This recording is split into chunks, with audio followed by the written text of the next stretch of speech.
Hello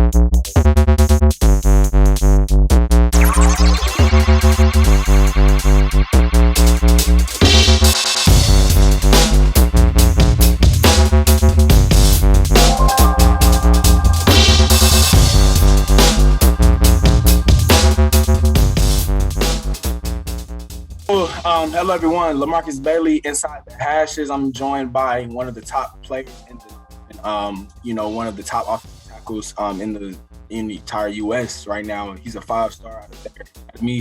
Brockton, Massachusetts. Sorry, I'm gonna say Boston. We have Samson Okunlola. Did I pronounce that correctly? Yeah, Okunlola.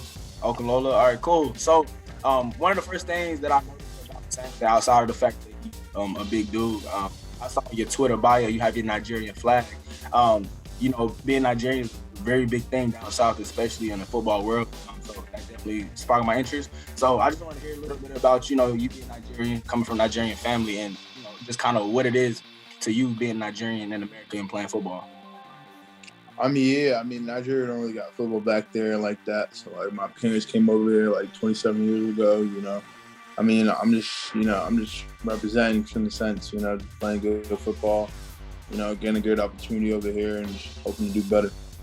Right. So your parents, being from Nigeria, American football is not a big thing. Soccer is one of those things that they're more accustomed to. Was that kind of a transition for you? Because I'm not sure, but was that a little different for them? Becoming fans and watching you in that sense. Yeah, in that sense, still to this day, I don't really know too much about football, but, it is a big transition, learning a little bit more about football. Gotcha. Has there been any way that you kind of maybe have tried to express your cultural background? Like, you actively try to express it, or is it kind of one of those things like, if people know, they know, if not, it's what it is? I haven't really tried to actively express it right now. So, right now, it's a little bit, just running through the motions, doing what I got to do. Probably later on, I might just try, start branching out and start helping out. Okay, cool. Moving on. So, your brother, older brother Samuel, he's a current player at University of Pittsburgh, right? Yep. Okay, so he just spent his first year there this past season. About you guys growing up together, y'all obviously are both bigger guys. Y'all play pretty much opposite sides of the ball. Am I correct? Yeah, we play opposite sides. Right, and y'all see you also play defensive line as well. So coming from that background with your brother, how has he kind of influenced your development as a player and person? Every day when we play together, we have to push each other in a sense. I always want to be better than other, My brother, he helped me get recruited, and then pretty much we're in a good thing we're going right now. So, just having an older brother just looking out for you in a sense. Right, and your older brother being there already said he helped you out. And I know this is not much, but him being a 3-star guy, you being a 5-star guy, I know he couldn't really, help you prepare for everything that you would experience because a more magnified. But he shot the same amount of offers. He probably had more than me. He had 50 offers. Right. So what would you say? So that's interesting that you say that. So would you really say the star? Obviously a 5-star right now. How would you say that 5-star ranking kind of affects the recruiting in the sense? It just overall the stars just mean you have more publicity. Right. So, okay. It's not a matter of skill sometimes. It matters you've been in the game the longest. I've been getting recruited since a freshman. My brother's been getting recruited since a sophomore. So not much difference in that. Okay, gotcha. That makes sense. I saw browsing through your profiles and everything. I see actually one recruiting analyst had you ranked second round draft grade already. Going into your senior year, he has you ranked as a second round draft potential. 4 years, 3 years, at least 3 or 4 years, at least 4 years away from that time that you actually, going to the draft. How do those kind of things process in your mind? How do you feel about those types of things? I don't even really be looking at those things, I kind of just stay in my own circle, do what I got to do, chase my goals in a sense, right now you got to build up from small to big. I'm just checking goals off the list right now. Definitely. Going into your senior year, what are some of the things? So just finished track and field. Nah. I mean, I didn't really do track. I did it a little, but like, I had to go to football camp, so it kind of just like, shut down track. So I was really in the season. Right. Okay. So let's segue to wrestling. And I saw three sport athlete. You did track and field. You shot put and distance. Track and field, and then in wrestling. You wrestled. So tell me a little bit about, and it's a big thing, right? A lot of guys know about wrestling. And offensive line, defensive lineman. But what is it about wrestling that kind of gives you that edge when it comes to on the football field? I mean, yeah, wrestling just showed you overall like body control. Athleticism gives you like. I mean, after every wrestling season, I feel like my athleticism was going up, my body control was going up. Learning leverage. Just basically using your hands in a better motion. Flexibility. Overall, just becoming a better athlete. Right, and being a guy your size, I know it's not a lot of guys that really fit into that weight division that you're in. So, what is it? Was it a shock to you were in a wrestling match and people are looking at you like, how do we have many matchups for you? Like, how was that? Yeah. I mean, earlier on, I was overweight, so I couldn't really wrestle officially. Mm-hmm. I mean, I started to cut down later on. Like this last season was probably my first full season. So cutting weight was not too bad and stuff. I got down to 285. I mean, some matches I didn't have matches, some that I did. It's just really dependent. Not every school got a heavyweight, so it's like, sometimes they don't want to bump up. So yeah, the heavyweights are definitely the hardest ones to find for sure. The little guys gonna dominate that space for sure. Yeah. All right. So glancing through your Twitter. You see, you haven't made an official top 10 or, narrowed down your list at all yet. You still have a full season left your senior year. June 2nd is the day that you're narrowing down a top, what was it, top 10, top 5, or what?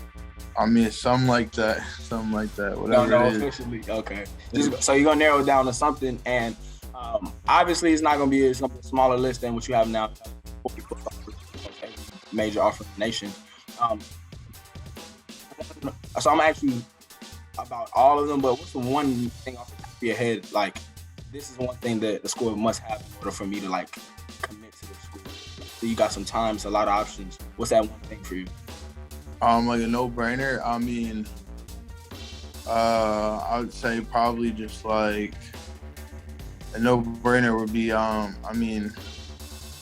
like a great education. I mean, I know everyone says that. Probably a no-brainer. Education plus connections. That's what mandatory for any school I go to. I got to get a great education with connections. On the connection side, basically just alumni base. Internships I can get after football. So that's a big thing. Gotcha. So you said connection. So that network is a big component. And so a lot of guys may not understand necessarily what working portion does, especially as an athlete. But in your opinion, what are some of the things that or people or situations that's kind of molded your mind? All right, connections, network is a big thing, even though I'm an athlete. Just generally hearing about the stories, athletes, NFL, people only last maybe a couple of years after, just not saving money, just not like branching out yourself, just basically just living in the world where like sometimes people make bad financial decisions and stuff, I'm just learning from other people's mistakes in a sense, so. Okay, and learning from other people's mistakes, along the same topic right here, what are some of the things kind of that you're starting to understand about the NILs and branding?